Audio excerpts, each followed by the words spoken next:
sobre toda a terra.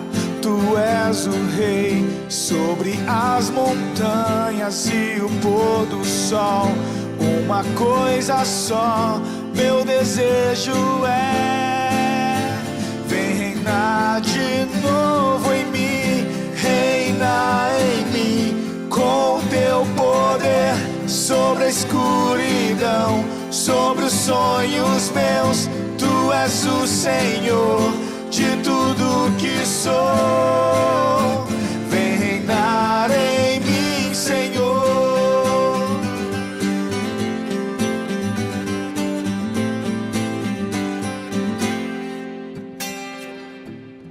Sobre o meu pensar, tudo que eu falar, faz-me refletir a beleza que há em ti. Tu és para mim mais que tudo aqui. Vem reinar de novo em mim, reina em mim, com teu poder sobre a escuridão, sobre os sonhos meus. Tu és o Senhor de tudo que sou. Vem reinar em mim, Senhor, reina em mim, com teu poder sobre a escuridão, sobre os sonhos meus. Tu és o Senhor de tudo que sou. Vem reinar em mim, Senhor.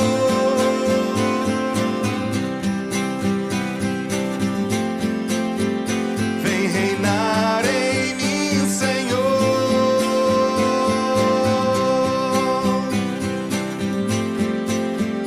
Vem reinar em mim, Senhor. Fala pessoal, tudo bem? Sejam bem-vindos a mais um CR Casa. É uma alegria hoje compartilhar do Evangelho de Jesus com você. Se é a sua primeira vez aí hoje, seja muito bem-vindo. Se você já é da casa, seja muito bem-vindo também. É sempre muito bom estarmos nos nossos CR Casas. Quero mandar um abraço a todos os nossos líderes, todos aqueles que estão fazendo a diferença em cada canto dessa cidade. Um abraço para você. Bom, nós estamos numa série chamada Você Já Se Perguntou Por Quê? E essa série, ela tem sido muito interessante porque com certeza você em algum momento da sua vida, da sua caminhada com Deus ou da sua caminhada do dia a dia, você já se perguntou o porquê das coisas. Por que algumas coisas só acontecem comigo? Por que as coisas andam tão mal? Por que esse mal aconteceu na minha família? Enfim, são muitas dúvidas, muitos questionamentos que nós fazemos dia após dia. E essa mensagem desse domingo agora que se passou, nós falamos sobre por que o Senhor parece longe, por que Deus parece que muitas vezes Ele está distante de nós, por que muitas vezes parece que nós oramos e nós não obtemos respostas, ou muitas vezes oramos e nos damos de frente com o silêncio. Parece que muitas vezes nós tentamos nos conectar com Deus, mas parece que Deus está com as costas viradas para nós. Então nós começamos essa mensagem falando um pouco sobre, fizemos uma pergunta sobre quantos de nós que participamos aqui dessa celebração sentiram a presença de Deus em algum momento da vida. Em algum momento da sua vida você sentiu a presença de Deus. Talvez foi através de um culto, talvez foi através de uma música, talvez você estava na sua casa e você orou e você sentiu algo, você sentiu um arrepio, você sentiu a presença de Deus ali, você sentiu uma paz, alguma coisa que você falou assim, eu sei que Deus está aqui comigo. Só que em alguns momentos, essas mesmas coisas que nós sentimos, podem acontecer num decorrer natural da vida. Um arrepio pode acontecer, muitas vezes, quando estamos diante de uma ação ou de algo que vamos fazer na vida que dá um arrepio.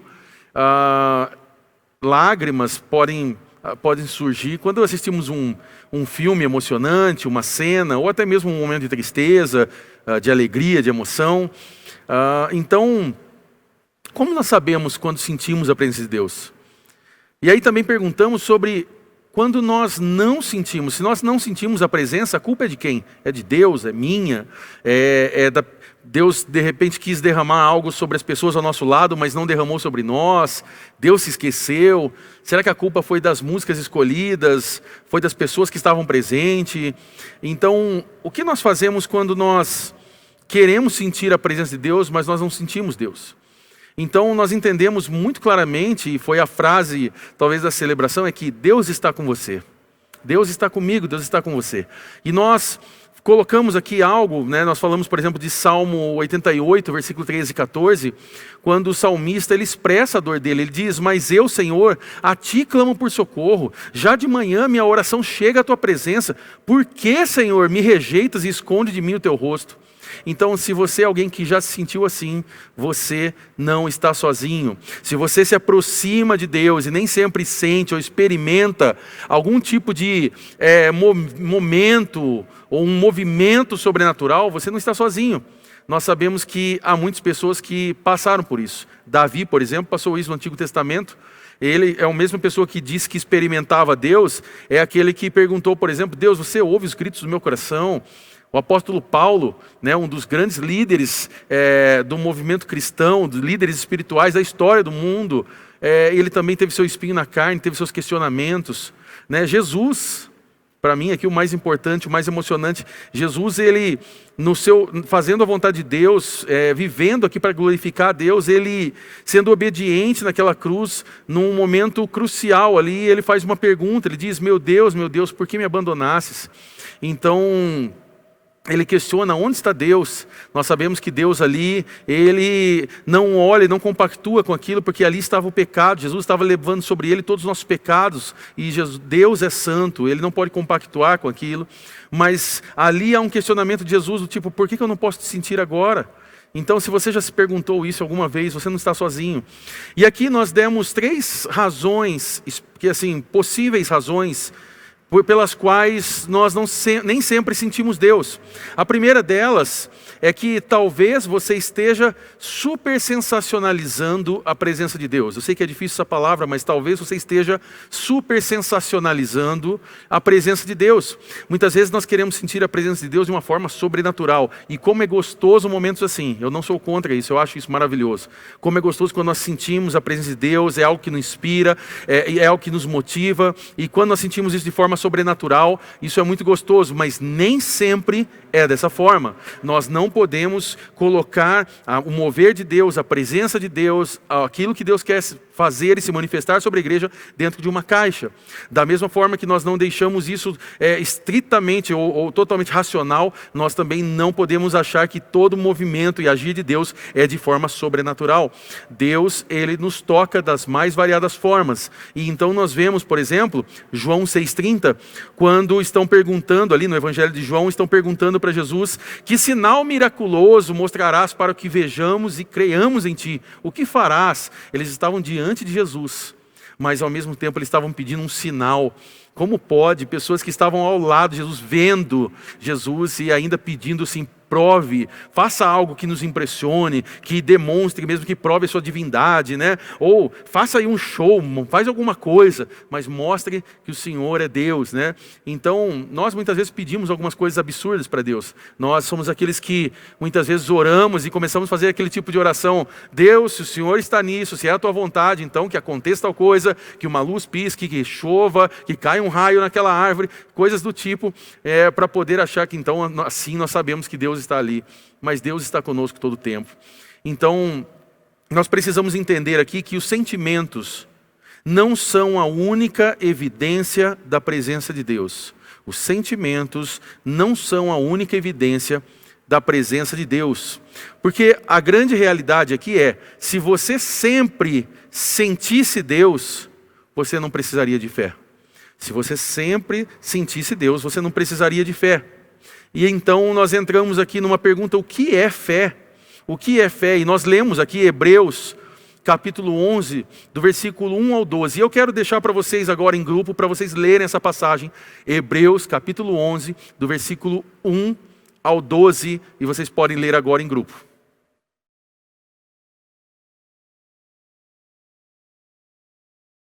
Bom, nós acabamos de ler aqui Hebreus capítulo 11 e vimos inúmeras experiências de fé Por exemplo, nós vimos sobre Noé, quando ele vai construir a arca, num momento em que Deus está falando que vai vir um dilúvio e aquele povo não sabe o que é chuva.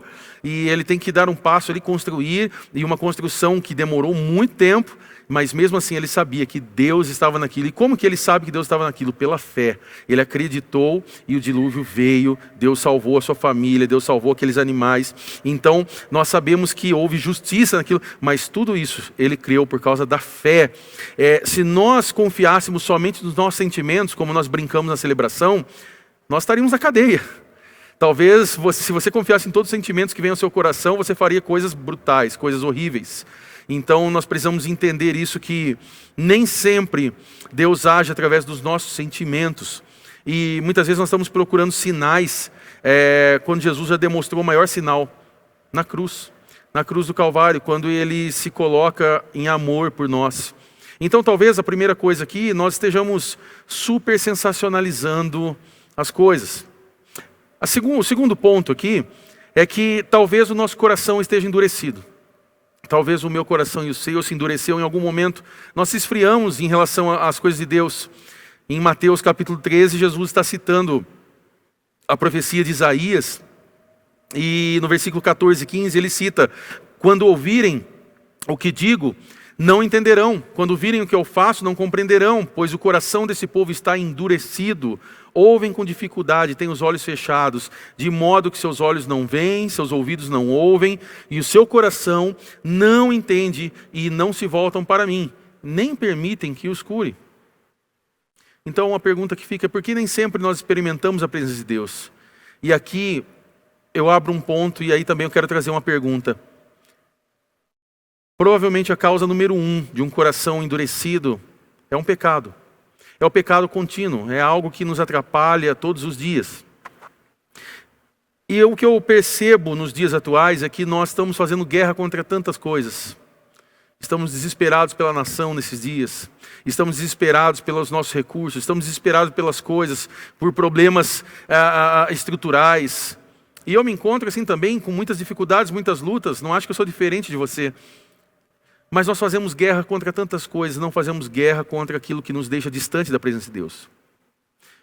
Eu quero fazer uma pergunta um pouquinho mais séria para você, e eu quero permitir que esse bate-papo agora seja muito pertinente no grupo. Como você faz guerra contra o pecado? Como você lida com os pecados contínuos da sua vida?